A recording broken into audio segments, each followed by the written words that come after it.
حضرت داؤد علیہ السلام کا روزہ ایسا رہا کہ وہ سحری کرتے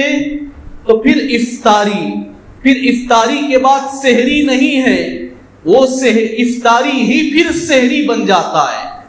جیسا کہ ہم 4:30 بجے ہمارا سحری ختم ہوتا ہے، پھر افطاری 6:30 بجے ہے، جب ہم افطاری کرتے ہیں پھر نماز پڑھتے ہیں، پھر اس کے بعد بھی کھاتے ہیں، پھر تراویح کے بعد بھی کھاتے ہیں، پھر اس کے بعد سحری میں اٹھ کر کھاتے ہیں۔ ایسا نہیں حضرت داؤد کا روزہ،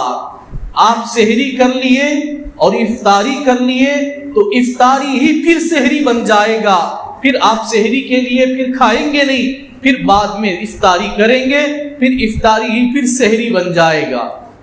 دن میں 1 مرتبہ کھانا ان کے لیے ہوتا تھا، اور حضرت نوح علیہ السلام کے بارے میں آتا ہے آپ نے پوری زندگی روزہ رکھے، پوری زندگی روزہ رکھے۔ اللہ نے ایسی چیزوں سے ہمیں بچا کر